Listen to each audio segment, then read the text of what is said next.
What's up, everybody? Awkward Anxious Jennifer here. And I should be working right now, but I have been in a mood since yesterday afternoon. And I won't go into details of why specifically. But I thought maybe coming on here and talking to you guys would help me feel better. Today, I mostly wanted to talk about how so many people don't understand various struggles, whether it's mental illness or sleep apnea, or like, everybody has struggles of some sort, right? And it's hard, but you need to try not to let anybody invalidate your struggles, whatever your struggle is, whether it's depression, anxiety, bipolar disorder, something else entirely. Nobody knows what it's like to be you. And yes, there's a fine line between using your problems as an excuse and realizing that, you have extra struggles and that's okay. And trying to battle that with myself right now. It's between my sleep apnea and my bipolar disorder and whatever else. I have more struggles than the average person. And I try not to let that stop me. I try to work really hard to overcome things. But sometimes it feels like it's not enough. Sometimes I feel like, maybe I'm just this really lazy, worthless human being who's not trying hard enough at life. And that's not a good feeling. That's not a productive feeling. That's, sitting here and obsessing about that is not helping me get more work done and help me counteract those feelings, But sometimes people or whatever get inside your head, and it's easier said than done, but you need to try not to let them get to you. Nobody else understands what it's like to be you, what your struggles are. So, I don't know, I compiled some facts today about sleep apnea and bipolar disorder in particular. Just, I don't know, trying to make myself feel better, trying to validate my own struggles maybe. So, I just wanted to read off a few facts, and I don't know if this interests you guys. I might compile videos with more facts of different mental illnesses or whatever, facts about depression, facts about anxiety, maybe to help you all validate your own struggles to people who don't understand, to the people who think you just get over it, just stop feeling sorry for yourself, just work harder, just, it doesn't matter how much you're struggling, you just do it. That's easier said than done a lot of the times. So I'm going to start with sleep apnea because that's my more recent issue that's been affecting my life. So anyway, some of the facts I pulled up about that. Some of the symptoms and problems with sleep apnea are daytime fatigue. The repeated awakenings associated with sleep apnea make normal restorative sleep impossible, making severe daytime drowsiness, fatigue, and irritability likely. You might have difficulty concentrating and find yourself falling asleep at work, among other things. Since people with sleep apnea tend to be sleep deprived, they may suffer from sleeplessness and a wide range of other symptoms, such as difficulty concentrating, depression, irritability, learning and memory difficulties, and falling asleep while at work, on the phone, or driving. Left untreated, symptoms of sleep apnea can include disturbed sleep, excessive sleepiness during the day, high blood pressure, heart attack, congestive heart failure, cardiac arrhythmia, stroke, or depression. Cognitive and behavioral disorders, such as decrease in attention, vigilance, concentration, motor skills, and verbal and visuospatial memory, are also some of the problems that you can have with sleep apnea. So, I was diagnosed a few weeks ago with severe sleep apnea. I stopped breathing an average of 35 times per hour while I was sleeping. That means every other minute I stopped breathing. And my oxygen levels dropped to 74% at its lowest. And for reference, if you're in the hospital and your oxygen levels drop below 90%, they give you supplemental oxygen. So every night for the last who knows how many years, my brain has been starved of oxygen, every night. And that can't be good for your brain and causing symptoms like falling asleep during the day and lack of concentration and whatnot. And, I have to remind myself that my body and my brain have been sabotaging me lately. And, it's one thing to just use it as an excuse, but I also have to realize, like, sometimes you can't just stay awake because you have to. Like, my brain is literally being starved of oxygen. So that's my latest struggle. As a side note, I did get a CPAP almost a week ago, and I'm starting to feel a little bit better. Haven't noticed a huge improvement in my symptoms yet, but I'm optimistic. I'm still, the CPAP shows me, some things every morning, and I'm still having incidents about 1 to 3 times per hour overnight. So I don't know if that means I need more pressure in my machine or what. So I guess I'm still not getting real, actual restful sleep yet. Better sleep. And some days I'm getting better about getting through a day without a nap, which is a huge improvement. So that's how it's going with the CPAP. I've been meaning to do a video just about the CPAP, but that's going to have to wait because this one felt more important. So then some of the symptoms and statistics about bipolar disorder, which I do also have. It's been fairly well controlled lately because I put a whole lot of work into it.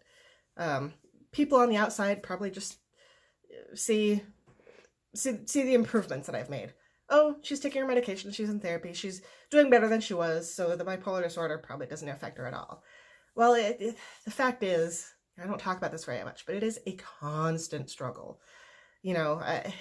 I try not to allow myself to have bad days at all because I'm afraid that one bad day will lead to another bad day, which will lead to another bad day, which will lead to a severe depression where I don't even want to live anymore.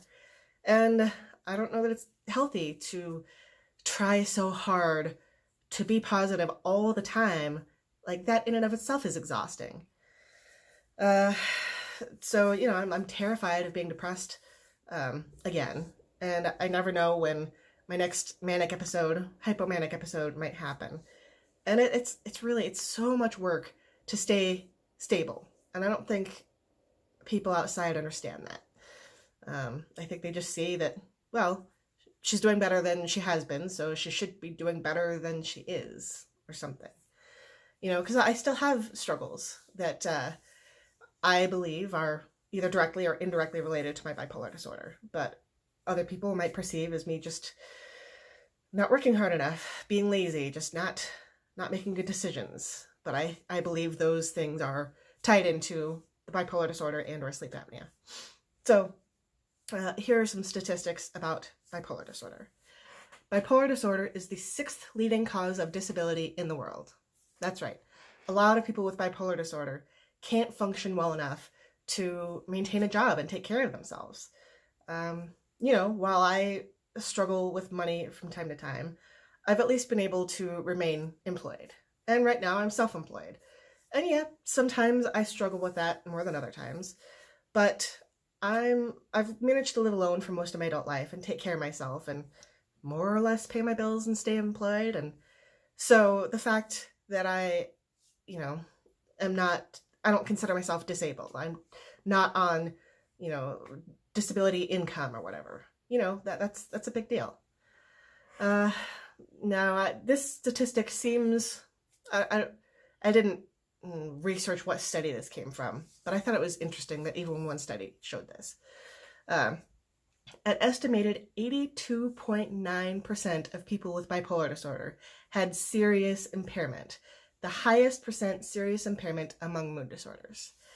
So, that might be more people who are in like an acute part of their bipolar disorder where they're not well managed, whereas I feel like I'm maybe not seriously impaired, but I do believe it does impair me a little bit compared to quote unquote normal people.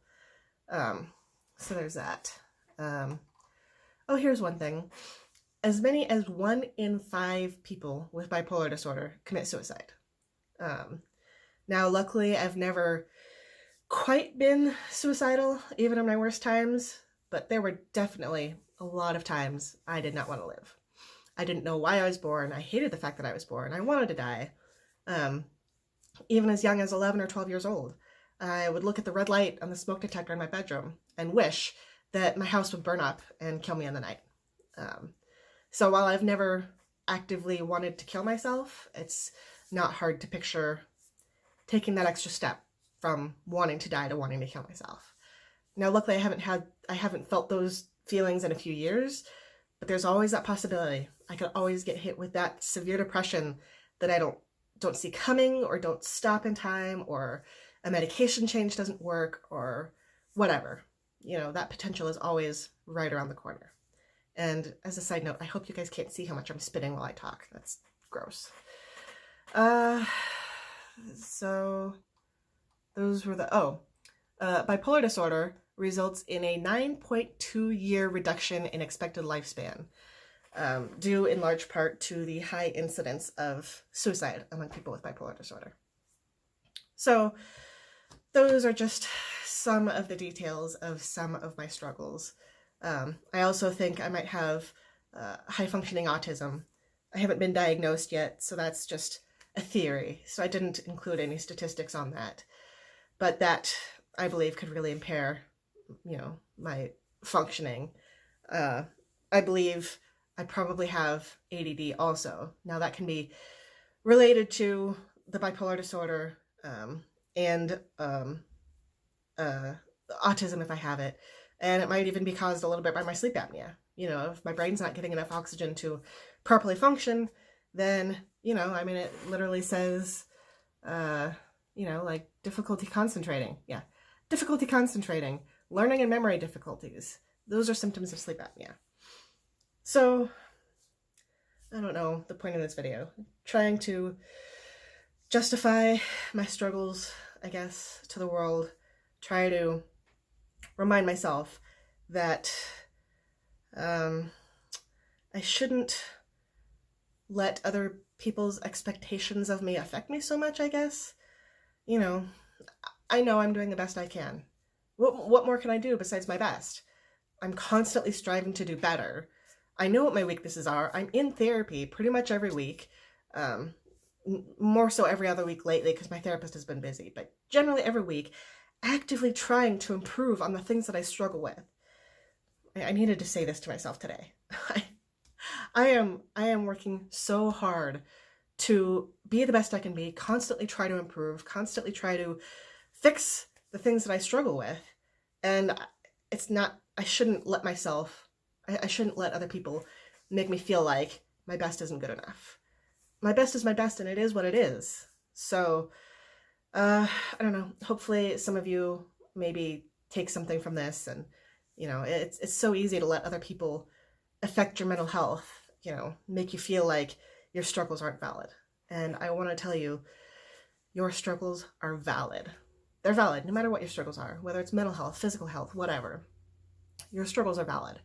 And a lot of people may not understand that. And it's going to be tough sometimes, trying not to let those people inside your head. But I believe your struggles. I believe you're doing your best. And you should believe it too. And I don't know, this video is probably too long already. But anyway, I hope you guys are having a great weekend. I'll talk to you again soon, hopefully in a more happy, optimistic, better video. And anyway, I'll talk to you later. Bye.